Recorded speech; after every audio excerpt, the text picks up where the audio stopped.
Good afternoon, everybody. We're going to discover Sandy Hook, New Jersey today. We are at Fort Hancock, and we're going to give you a tour of the lighthouse and a little bit of the surrounding area. So let's get started. First, let's take a look at the map. Here we got Sandy Hook. So you can see the historic Sandy Hook Proving Ground, the Sandy Hook Lighthouse, Fort Hancock Museum and Park headquarters.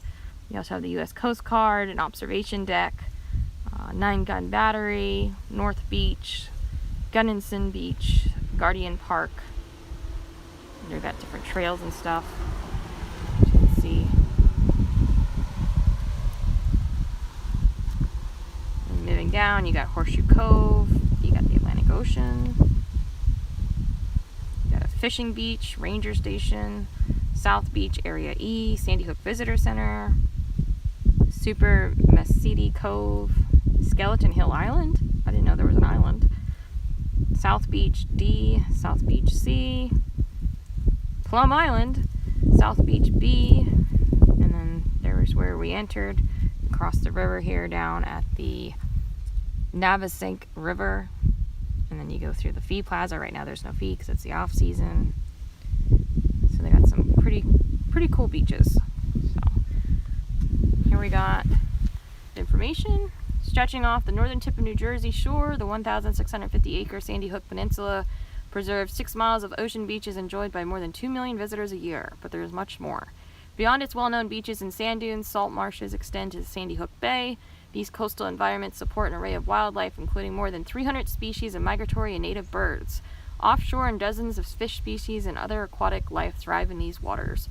Sandy Hook has history too. Its lighthouse, the oldest in the nation, has guided shipping since 1764. Forts here protected New York Harbor for 2 centuries. Explore Fort Hancock and discover Sandy Hook's role in navigation and defense of our nation. So here they have historic resources abound in and around Fort Hancock, from the 1764 Sandy Hook Lighthouse to the 1890s Endicott Fortification to the remains of the Sandy Hook Proving Ground. So there's an old picture of the lighthouse. And then here we got a picture of the officers' row at Fort Hancock back in the day.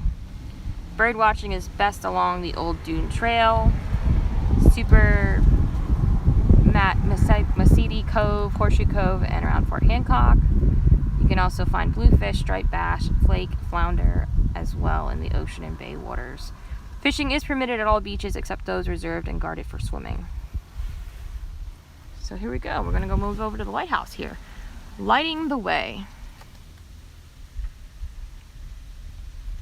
When the Sandy Hook Lighthouse was built in 1764, ships entered New York Harbor through a natural channel that ran close to the Sandy Hook shore. Sandbars were a constant danger, and the merchants of New York built the lighthouse to protect their shipping interests. Today, the light remains a part of the system of navigational aids that guide ships through the harbor. Lighting the tower. In the early years, the tower was lighted by whale oil lamps and by mirrors that reflected the lamp's light. Kerosene later replaced the whale oil, and in the 1920s, the tower was electrified. The mirrors were replaced in 1857 with Fresnel lenses still in use today. The glass prisms of the beehive-shaped Fresnel lens magnify the light into a powerful beam that can be seen for 19 miles on a clear night. The Sandy Hook Lighthouse was among the first lights built in America, and today is the oldest lighthouse tower, the nation's oldest lighthouse tower. This 1790 view shows the original lens house before the Fresnel lens was installed. The passenger ship Rustlin wrecked off Long Beach in 1877. Shifting sand shoals off the New Jersey coast were a constant hazard. And in the last photo, we have the longshore current along this part of New Jersey shore drives sand to the north. The lighthouse was originally 500 feet from the tip of Sandy Hook. Today, it is 1.5 miles to the tip, and the lighthouse is landlocked. Wow, that's amazing to see how much land has gone at it over the years. So there, look at the lens, the beehive lens. It's really neat. Sandy Hook and the Highlands are visible in the distance in this 1872 view of the New York Harbor. I will have to back up so you can see this. It's a very big graphic.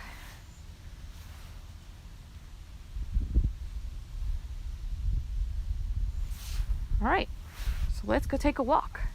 We are going to check out Fort Hancock. There's some of the old buildings.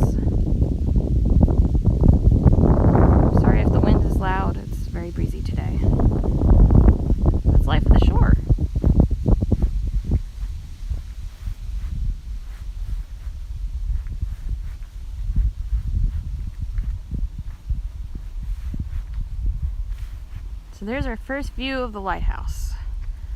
We have a tree in the way. That's okay, we'll get around that.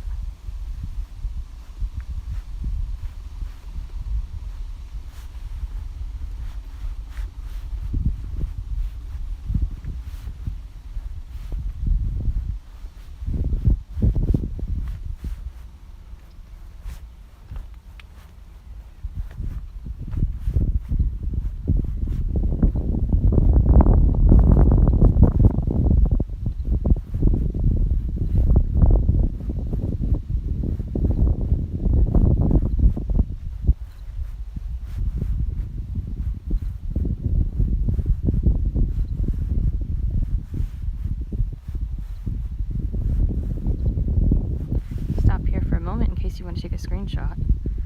Be a nice desktop background.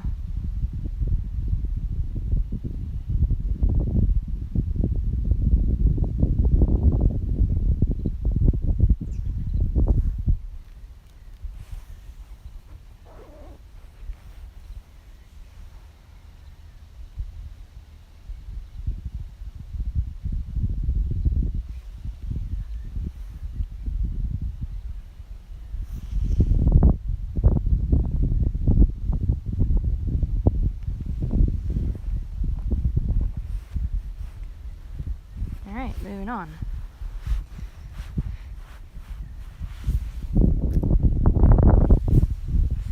We got our first sign here. We're part of the Gateway National Recreation Area. The Sandy Hook Lighthouse and Keeper's Quarters. Zoom in here. The Sandy Hook Lighthouse was lighted for the first time on June 11, 1764. The lighthouse was built because the merchants of New York City petitioned the Colonial Assembly of New York to build a lighthouse on Sandy Hook to guide sailing ships safely into the harbor. The New York Assembly supported the proposal and purchased a small quantity of land from the Hartshorn brothers, who owned Sandy Hook. The lighthouse was attacked several times during the American Revolutionary War and withstood attacks by Patriot forces. In 1857, the lighthouse received new improvements. That included a third-order Fresnel lens, followed up with a new brick lining in 1863 that made the old stone towel wall thicker and stronger, along with a new iron spiral staircase and new window frames. The lighthouse was electrified in 1925. The lighthouse has witnessed many changes over the years, but the greatest change has been to the Sandy Hook Peninsula. In 1764, the lighthouse stood just 500 feet from the tip of Sandy Hook. Ocean currents continued to move sand up the coast that extended the tip further out into the harbor. The lighthouse now stands about 1.5 miles from the northern end of Sandy Hook. On June 11, 1964, the Sandy Hook Lighthouse was declared a National Historic Landmark on the 200th anniversary of its lighting. Oh, that's so cool. They made it on the 200th anniversary of its lighting. So here's an actual picture of where we are. A nice map.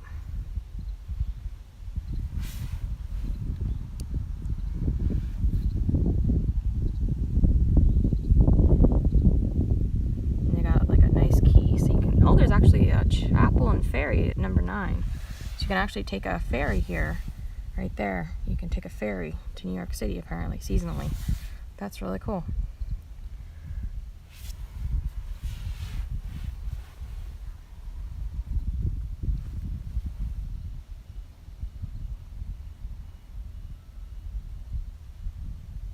Neat.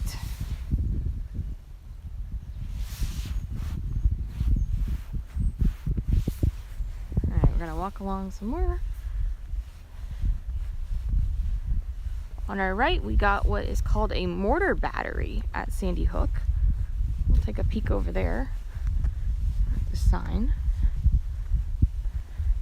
Not sure if that's a trail or what. This is across the street from the lighthouse. That looks like that could be interesting. We'll check that out after we check out the lighthouse. So there we go, the big, beautiful lighthouse.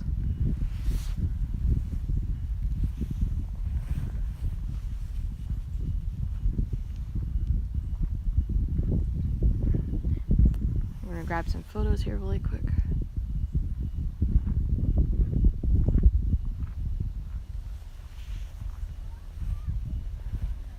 All right. Here we go. We'll we'll go check out the signs. They got some signs up over here. Learn more about this beautiful lighthouse.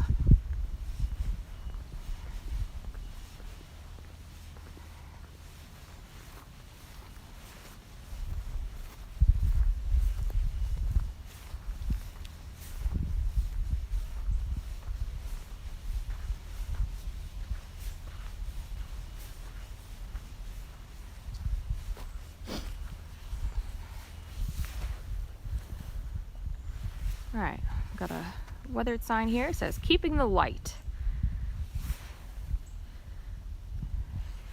My dad's with me. He's just checking out some things. Alright, here we go. For more than a century, Sandy Hook lighthouse keepers lived in isolation at the end of this windswept peninsula. In the 1890s, the U.S. Army began building massive concrete gun batteries here to defend the entrance to New York Harbor. Fort Hancock was established to man the guns. The current two-family keeper's quarters was built in 1883 and is the fifth house to stand near the site. The keeper and his assistant climbed the spiral stairs to the lens house every day before sunset to light the lamps. Trimming the lamp wicks, cleaning soot from the lens, and carrying oil up the tower are some of their daily chores. I don't know if you can see this.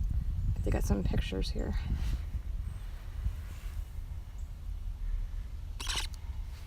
Sorry, the gimbal's being a little cranky.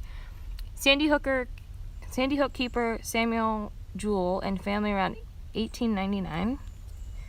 And then Sandy Hook lighthouse keeper Enoch G. Hand around 1936. And then on December 8th, 1941, U.S. Coast Guardsman Chester Growcock turned off the light for wartime security. Today, the United States Coast Guard maintains the automated light and lens while the National Park Service cares for the tower. And then we have what looks like an aerial view of the fort, the lighthouse. And we got, during the expanse of the military activities at Fort Hancock during World War II, the light was surrounded by dozens of temporary wooden barracks. Those are barracks up there.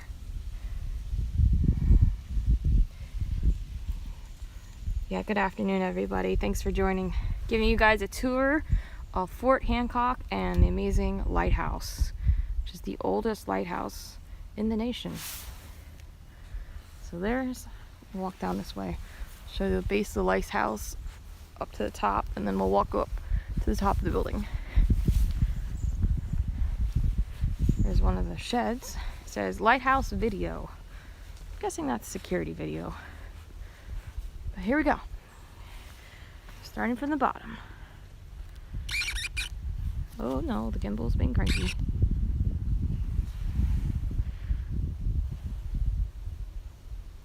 All the way up.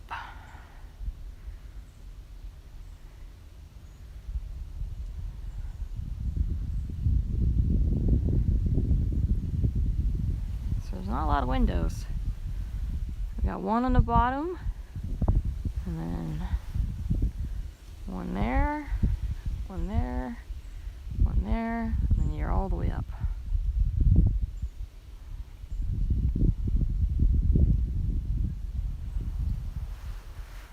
And then you got the building.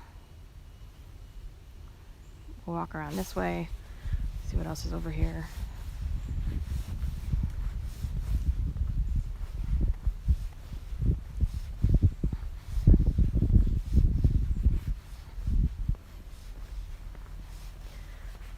I know you can get tours of the lighthouse during the season, but since it's after the main season, I'm not sure you can tour it now. Yeah, it's an amazing lighthouse. I agree. I had no idea when I looked this up last night that there was a whole fort associated with it. I was just really shocked. Like, wow, a fort. Alright, we're gonna cut across here.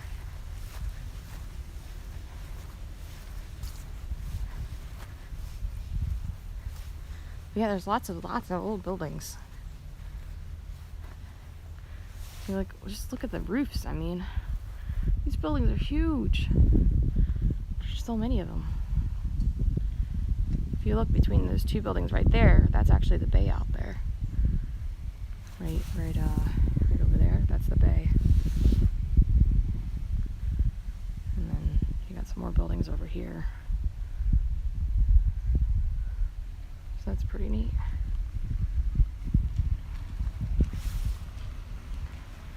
So this is the Lighthouse Keeper's Residence of 1883.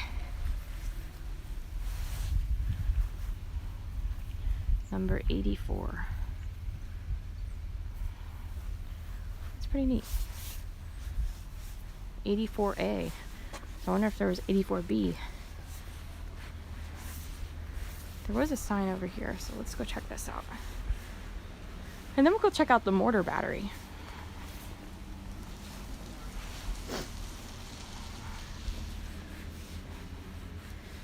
Alright, so this is talking about climate at, let's see, the earth is warming, so they're talking about like the greenhouse effect here, causing sea levels to rise. The expected global sea level rise by 2100 is more than 2 feet, according to this diagram.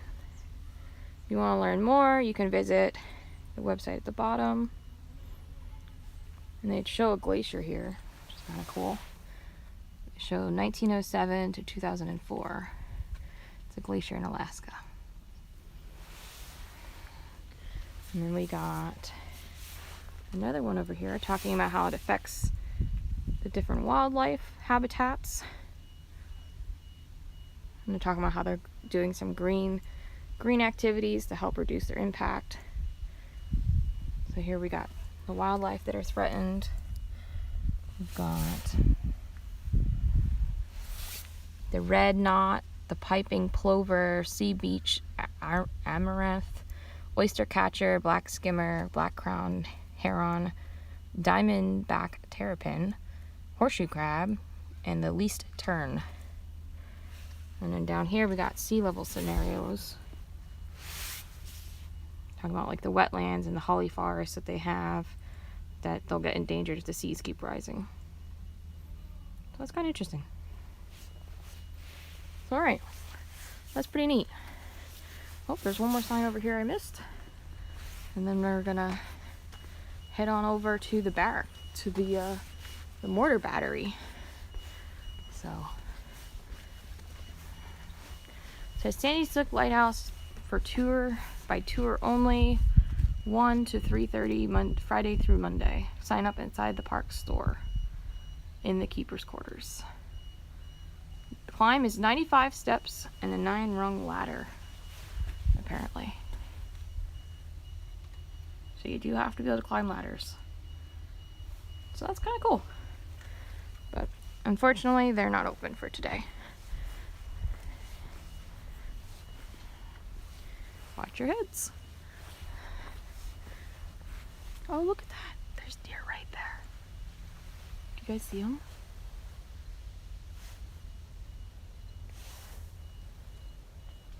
They just popped out of nowhere.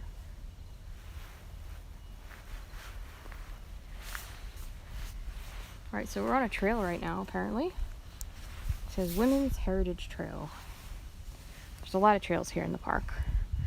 It says the Sandy Hook Lighthouse site is on the New Jersey Women's Heritage Trail because of the significant contributions of assistant lighthouse keeper and teacher Sarah Patterson Johnson to the state of New Jersey.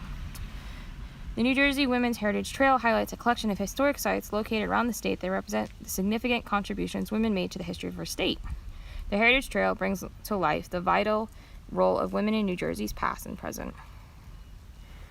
So Sarah Patterson Johnson was officially appointed assistant keeper of the Sandy Hook Lighthouse on May 27, 1867. Sarah assisted the head keeper, her brother, Charles Patterson, who tended the lighthouse from 1861 to 1885. Her family resided in Howell Township, New Jersey, where she owned 40 acres of land. Sarah's main duties include filling the lamp in the Fresnel lens with oil, trimming the wick, and making sure the flame burned brightly through the night in both the Sandy Hook Lighthouse and the West Beacon, a smaller lighthouse located on the bay side. All year long, in all kinds of weather, these lights were kept burning from sundown to sunrise by Charles and Sarah so that the ships would not wreck along the shores of Sandy Hook. After Charles resigned as keeper in 1885, Sarah continued working at Sandy Hook as a school teacher until the Spanish-American War forced the Army to order all civilians to leave the peninsula. In 1898, Sarah died in 1909 and is buried across the street from her former home in Howell Township. In the U.S. Lighthouse service, many women acted as assistant keepers for their head keeper husbands or fathers. Some women even succeeded their kin upon their deaths to become head keepers.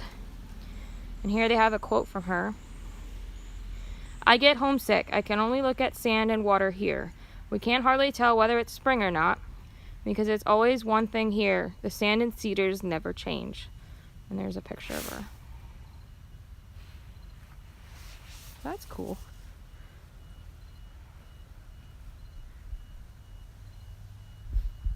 All right, we're gonna head back over and check out the battery, the mortar battery. But before we do that, look at this interesting pit. I'm not sure what this was used for, but it's definitely round. I don't know.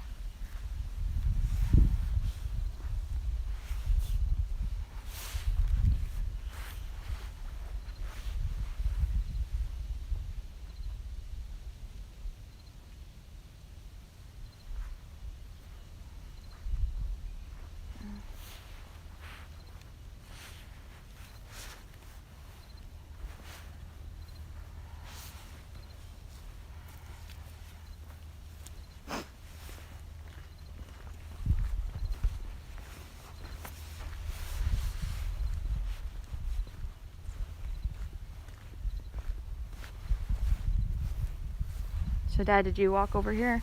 Yeah. Is there a lot to see? I think it's interesting to walk down in there a few feet. Okay. We'll go check it out. I wasn't sure what exactly a mortar battery would be.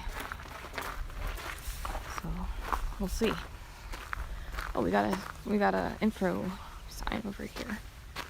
So let's check this out first. Try to get the camera to focus. So there's the overview.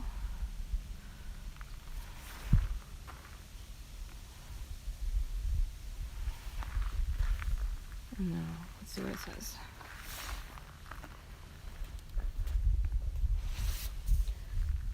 Four mortars occupied a single pit.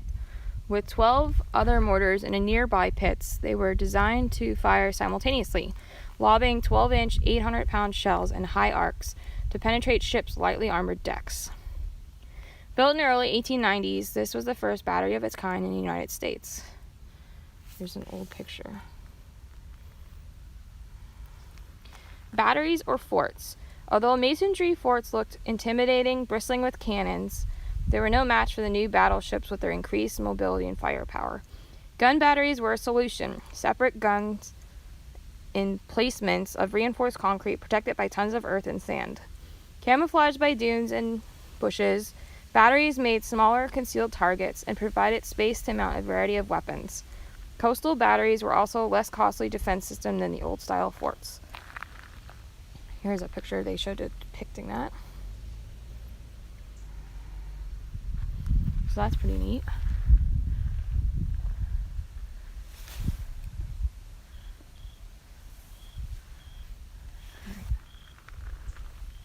So here we look at that.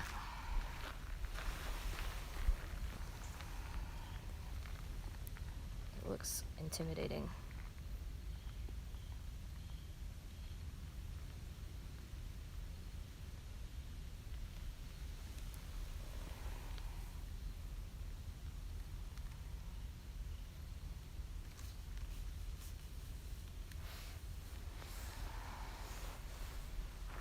So I wonder what the metal is on the length of it. Guessing that's where they rolled it out.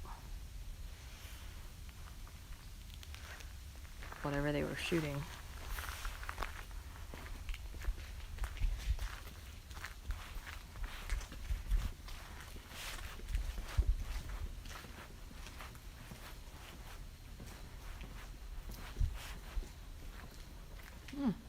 It's by a hornet's nest. Good thing it's not active right now. It is Oh, is it? Yeah. Oh, it's on the verge of falling down and being a bad day for somebody. It's active like that. Oh, missing some concrete. Oh, look at the cool grates. Well, that used to be a staircase. Oh, look at that, guys. There used to be a staircase. The old steps. The old railing.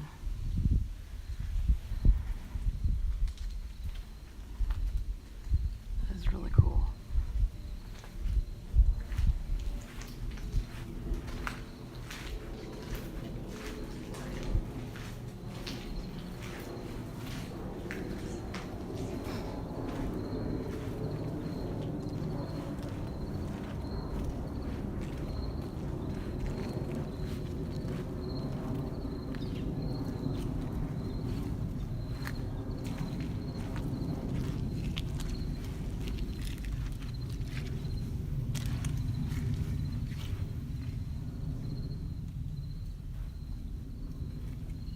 Looks like a tunnel.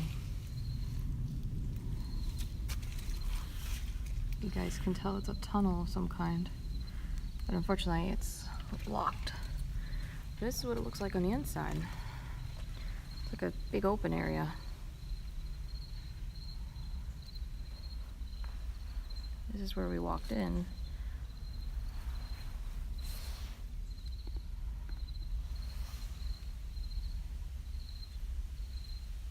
Really neat.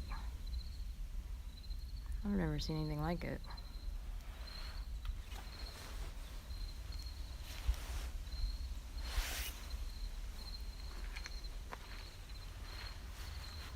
There's like metal coming out of the walls.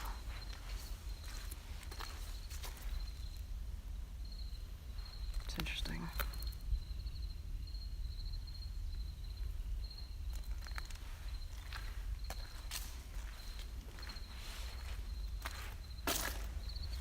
It's kind of like an echo being in the middle.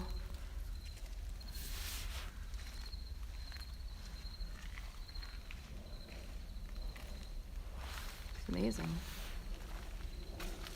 You think this is where they had the artillery? I think so, but I'm not an expert at this stuff. Yeah, me neither. This is really, really cool. I mean, it's really big. I mean, this area here that's in the camera view, see where the grass is growing in a circle? These look like there's 4 circles. So you got one there on the left, and then you got one over here on the right, and then the one I'm kind of standing on right now, and then the one that you're kind of standing on right now. To give you guys an idea of what it looks like from the ground.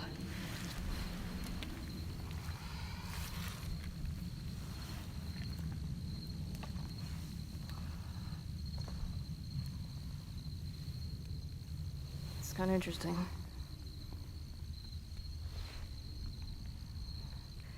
I don't know. I don't know what the hooks are in the wall for. I was trying to figure that out, but I don't know. I hear myself echoing though. That's pretty funny. There's more hooks on this side. So I don't know if it was like to like secure latching something. Here's one here. Ew, it has like a gross bug on it.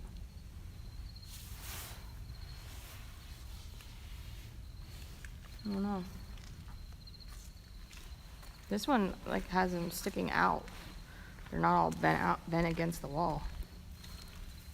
You can actually see it sticking out of the wall. I don't think it's a coat hanger. That's for sure. But not sure what. There is still kind of some building up there.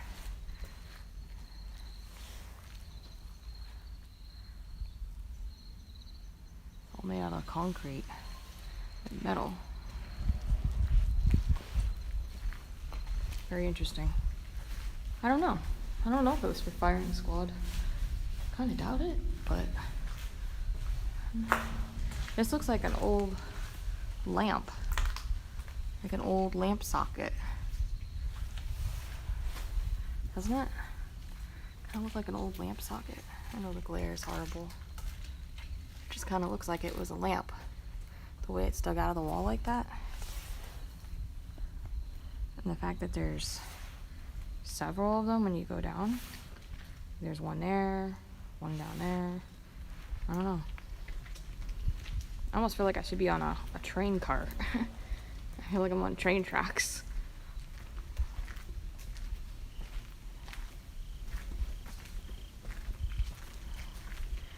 Let's look at this one.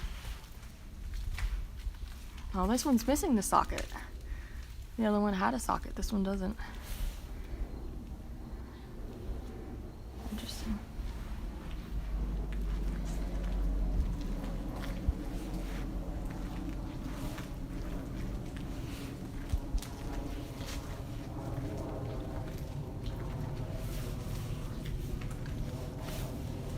Very neat.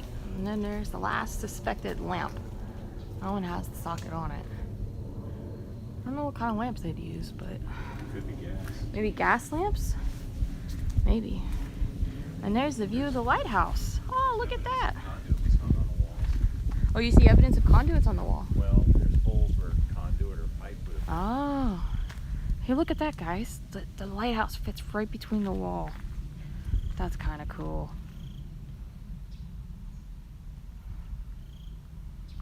Yeah, I'm guessing there was soot from the oil lamp. Did you see the deer in the front yard? Yeah, there was some deer in the front, yeah. Where does this go when we go left? Is there a sign over here?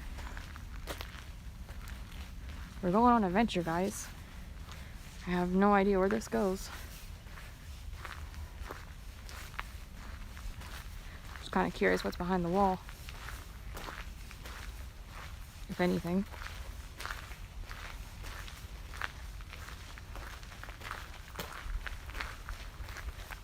I see a door.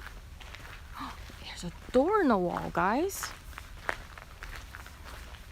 Oh, they locked my hobbit hole, Dad. I can't be a hobbit today. Darn.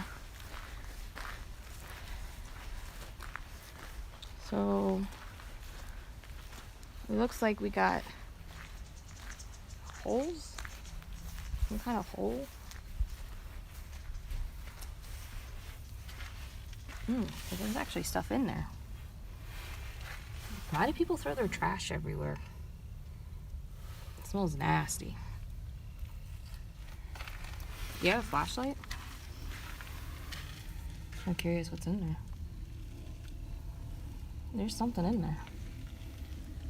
That smells bad. It smells really bad.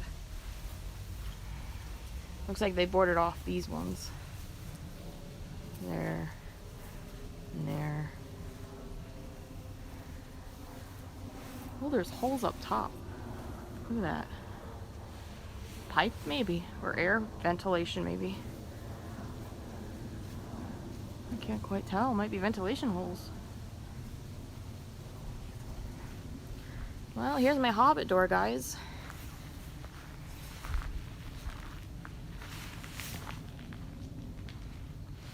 Look at that door.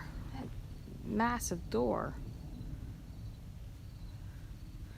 Is it wood or is it metal? It's definitely part wood.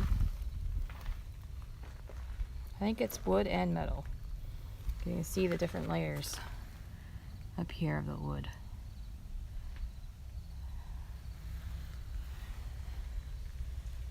Metal locks.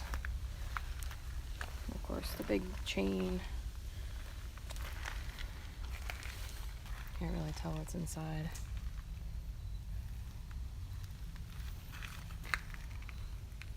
Some kind of hallway or something.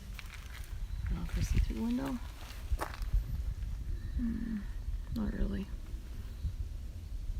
Looks like it's a tunnel that goes to the right.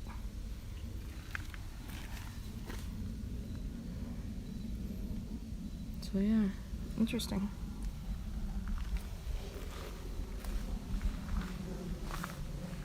Very interesting. And we got a pad of concrete too. Not sure what that's for. So yeah, apparently you can go inside this wall, and it's a tunnel. And I suspect it connects to these windows because there's nice, what little I could see, which didn't pick up on the camera with these windows. There's rooms in there. Now, I wouldn't want to go in there personally myself because it smells kind of moldy. But people were definitely able to go inside. So, really cool. Amazing is how much is still standing. So, I mean, just think about all the work that went into building something like this. The stonework, the labor. I can't wrap my head around it. I mean, the things that we used to build as Americans, it's just mind-blowing. Really makes you look at today and say, wow, why can't we make this here anymore? It's like, we made everything back then. I miss those days of being self-reliant in our own country. I see there's a big metal container ahead, so we'll go check that out.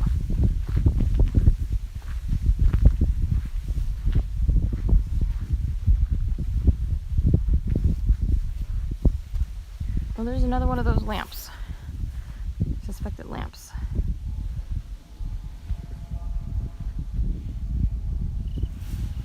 So yeah, they might be lamps. Yeah, you're welcome for the tour. I've never been either. This is something that we just decided to do because we were going to be in the area for Princeton field hockey game. And I was like, oh, there's a lighthouse. We like going to lighthouses, so I had no idea there was a whole fort. I mean, it makes sense thinking about it now, but when I looked it up last night, I didn't think about it.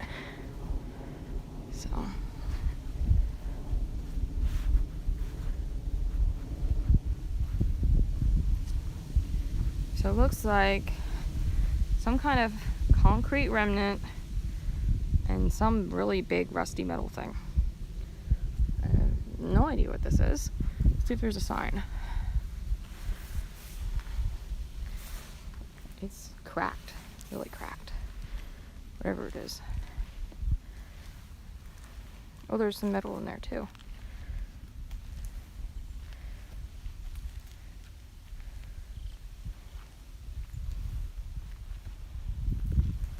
Got a metal pipe coming out.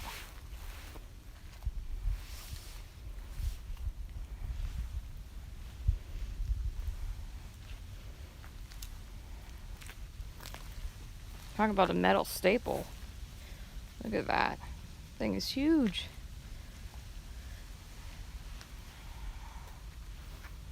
So I'm not sure what that is. It's broken. And we got this guy over here. Which is pretty big. I mean, it's pretty tall.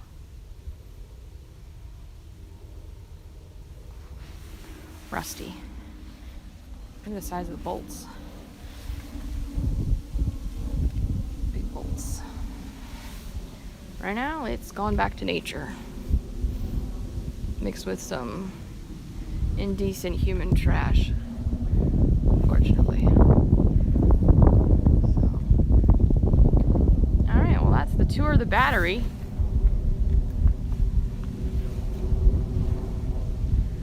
It's pretty exciting. Yeah, maybe it's a base for a flagpole. I didn't think about that. It's possible. I have no idea. They might have stuff at the visitor center. We'll have to. I'm not sure if the visitor center is open today or not. Off-season hours tend to make things a little bit more tricky for visitor centers. So.